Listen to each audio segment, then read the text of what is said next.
സമസ്തയുടെ സെന്റിനറി ഭാഗമായി കാഞ്ഞങ്ങാട് സോണും പ്രമേയ സമ്മേളനം നടത്തി. പുതിയകോട്ടയിലെ നഗരസഭ ടൗൺ ഹാളിൽ വെച്ച് നടത്തിയ സമ്മേളനം കേരള മുസ്ലിം ജമാഅത്ത് കാസർഗോഡ് ജില്ലാ ഉപാധ്യക്ഷൻ PS ആറ്റക്കോയ തങ്ങൾ ഉദ്ഘാടനം ചെയ്തു.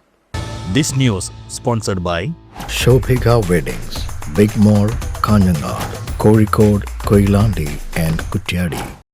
സമസ്തയുടെ സെന്റിനറി ഭാഗമായി 100 പ്രകാശവർഷങ്ങൾ എന്ന ശീർഷകത്തിലാണ് സോണുകളിൽ പ്രമേയ സമ്മേളനങ്ങൾ നടത്തിവരുന്നത്. ഇതിന്റെ ഭാഗമായുള്ള കാഞ്ഞങ്ങാട് സോൺ പ്രമേയ സമ്മേളനമാണ് പുതിയകോട്ടയിലെ നഗരസഭ ടൗൺ ഹാളിൽ സംഘടിപ്പിച്ചത്. കേരള മുസ്ലിം ജമാഅത്ത് കാസർഗോഡ് ജില്ലാ കമ്മിറ്റിയുടെ ഉപാധ്യക്ഷൻ PS ആറ്റക്കോയ തങ്ങൾ പഞ്ചിക്കൽ സമ്മേളനം ഉദ്ഘാടനം ചെയ്തു.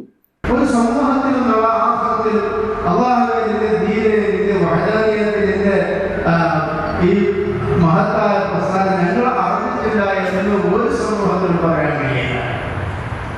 കാരണം ആദ്യത്തെ മനുഷ്യനെ അല്ലാഹു സുബ്ഹാനഹു വ തആല പ്രവാചകനായിട്ടാണ് പഠിച്ചത് മാറ്റിച്ചത്.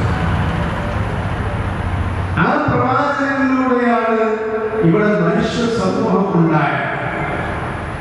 ആ മനുഷ്യ സമൂഹം ഉണ്ടായപ്പോൾ ഓരോ കാലഘട്ടത്തിലും ആ കാലഘട്ടത്തിൽ ജീവിക്കുന്നവരിലേക്ക് അല്ലാഹുവിന്റെ പരിശുദ്ധമായ തൗഹീദ് എത്തിക്കാൻ ആവശ്യമായ അറിവും ആ അറിവ് പ്രചരിപ്പിക്കാൻ മുർസലുകളെയും അമ്പിയാക്കളെയും അല്ലാഹു നിയോഗിച്ചു.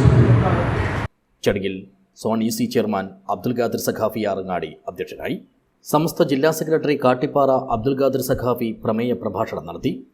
SMA സംസ്ഥാന സെക്രട്ടറി അബ്ദുൽ റഷീദ് സഖാഫി പത്തപ്പെരിയം, VC അബ്ദുൽ സാഹിദി, അബ്ദുൽ ഹമീദ് മൗലവി കൊളവയൽ, അബ്ദുൽ സത്താർ പഴയകടപ്പുറം, റാഷിദ് ഹിമമി ബംഗളം, ബഷീർ മങ്കയം, ഷിഹാബ് പാണത്തൂർ, മടിക്കൈ അബ്ദുൽ ഹാജി, അബ്ദുൽ റഹ്മാൻ ഇർഫാനി, ഷിഹാബുദ്ദീൻ അസ്ഹനി, മാട്ടുമ്മൽ ഹസൻ ഹാജി എന്നിവർ സംസാരിച്ചു.